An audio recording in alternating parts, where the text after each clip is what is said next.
The story spins around Seth, a socially off-kilter man who lives alone in the principal scene. We see him awakening in bed and preparing for work. Seth is a seriously thoughtful man who works at an creature control focus. His responsibility is to take care of the creatures that are kept in the focus. Separated from being a socially far-off individual, Seth cherishes his work and he is exceptionally appended to his creature amigos. One day while getting back, Seth perceives a natural face previous Westbrook High cohort Holly Garling, riding a similar metro transport.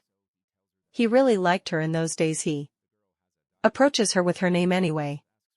Holly doesn't remember him, so he tells her that they used to be colleagues. The young lady has a journal with her, so when Seth asks everything she's doing, she says to him that she tracks her daily existence. All of a sudden, the bus station's in a span.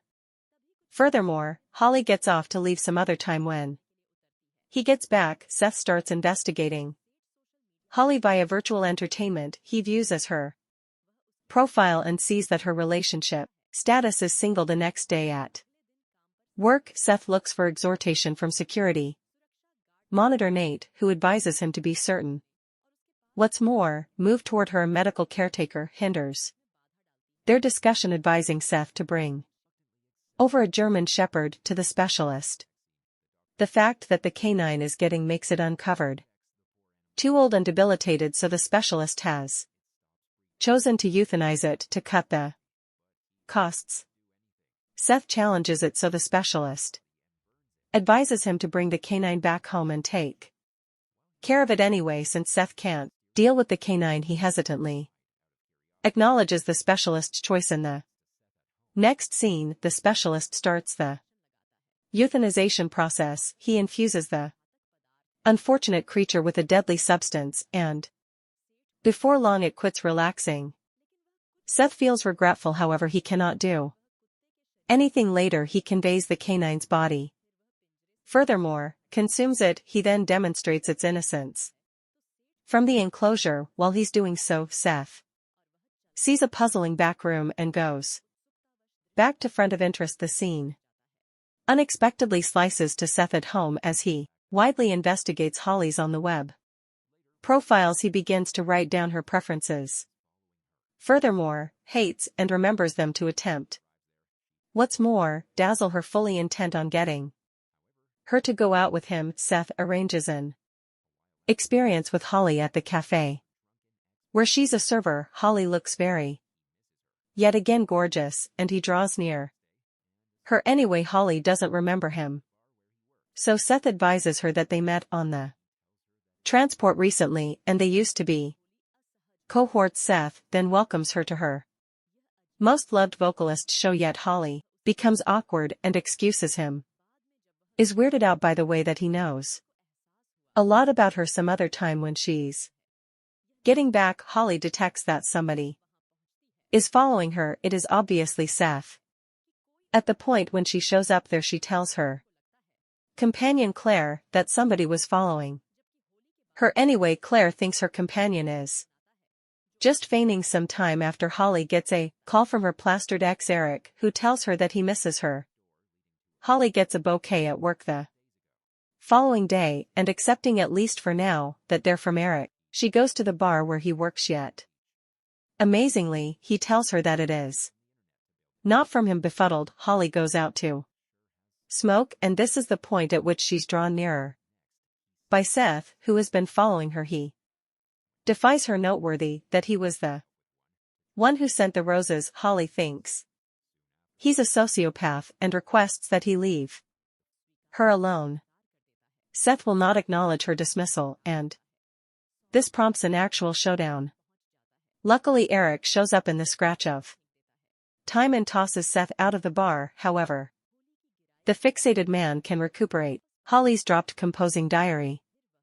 Following the squabble, he then, at that point, spends the following a few days perusing the diary. One day at work, Seth returns to the secret entryway, prompting a room that he had found several days prior. The room is in an unwanted wing of the creature cover where he sets about building a steel confine. He brings out the gear and takes help from the web to fabricate the enclosure. The Maverick's insane person sure has something very fiendish arranged to him. Next, he takes a few tranquilizers from the clinical room. When he gets back, he infuses himself with one to attempt to see whether it deals with people. Not long after, he falls oblivious on the bed the following day. When he has returned to typical well-being, Seth follows Holly home and breaks into her room. He utilizes something very similar narcotic to stifle her. He then hijacks her and places her in a case. Next, the sociopath brings over the case to the creature community. He is seen by Safety Officer Nate, who asks him what's inside the case, yet Seth figures out how to redirect the gatekeeper's consideration to something different as he hauls the container containing Holly to the secret entryway. He then, at that point, detains her in the enclosure which he had been working in, that mystery room. Sometime later, Holly at long last wakes up from the tranquilizers and regards herself as locked inside a creature confined. She's gone crazy. Furthermore, shouts for help. She attempts to escape, however, just winds up breaking her nails. Since the room is in the cellar and creatures are ceaselessly yapping in the focus, no one can hear her. Not long after, Seth shows up there and gives her a little pot to use for the latrine. Holly is stunned to see him and beseeches him to let her out. Seth tells her that he's just doing this for her great and leaves her alone there. Holly spends the entirety day alone. The following day, Seth minds her and gives her a few food and water. He yet again then lets her be. Notwithstanding her fights, Holly changes with her period of bondage by conversing with herself in the type of her non-existent previous flatmate Claire. Some other time, when she utilizes the toiletry pot, a rodent goes to her side. At first, she blows a gasket, however at that point, she snatches the creature and kills it with her uncovered hand. The following time, Seth visits her. Holly inquires as to whether he will kill her. The mental case tells her that he will not, and he keeps on saying that he's, as it were, detaining her for her advancement. Seth illuminates Holly that he became hopelessly enamored with her whenever he first saw her, and now that he at last has her, he will not let her go. When the sociopath leaves the cellar, he runs over Nate, who asks him what he's doing in the cellar. Seth figures out how to lie this time too. Let his collaborator know that he was there to mind some upkeep issues. Through perusing Holly's diary, Seth discovers that Eric had laid down with Claire. Holly indignantly went up against her about it.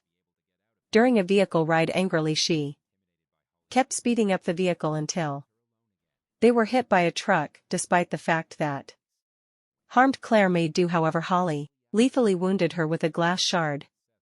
Claire's passing was ascribed to the crash. After this episode, however, Holly had been daydreaming her and talking with her. From that point forward, Holly had committed a progression of grim homicides and composed about them in her diary. This is the reason Seth has tracked down a reason in life by keeping Holly from harming anybody else. The following day, he at last stands up to Holly about the killings. In reaction, she lets him know that these are just fictitious stories that aren't accurate. Anyway, Seth uncovers that he went to the police headquarters to check how Claire kicked the bucket.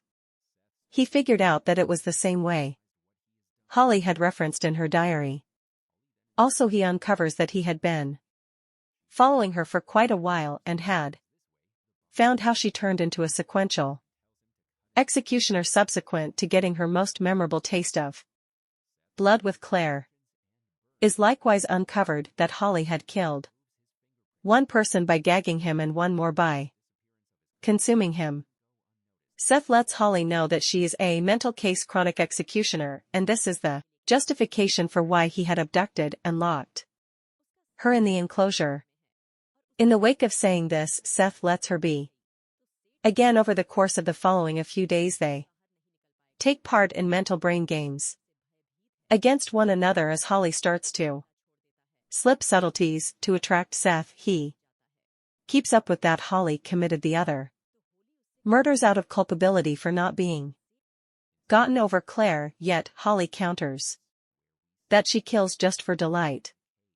Holly even demonstrations diversely to attempt and collect his pity, yet Seth knows her well from her compositions, so he advises her to cut the demonstration. She then, at that point, begins banging her head in the steel enclosure and lets him know that if she bites the dust there, Seth will be gotten and will always be unable to escape. This wreck is threatened by Holly's way of behaving, so he lets her be. Again, he doesn't visit her for the following couple of days. When he at long last returns, Holly asks him for something to eat, yet Seth tells her that he's tormenting her by not giving her any food in view of how she acted a couple of days prior. Anyway, Seth at last chooses to get her food after she figures out how to control him in a sweet voice. While Seth gets out of the storm cellar, a dubious Nate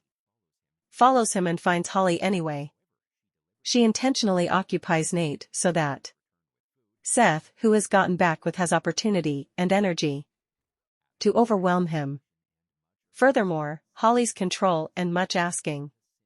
Seth crushes Nate's skull with a soot block. The unfortunate safety officer falls dead on the floor. Holly then creepily giggles, telling Seth that now she has made him very much like her. A killer. Seth begins going ballistic, having acknowledged what he has done under her impact. Holly then, at that point, educates him on the best way to dump a dead body. She advises him to eliminate the teeth first, as this way the body can't be distinguished, and advises him to cut it into little pieces and feed them to the canines in the middle. Seth follows her directions and consumes the rema.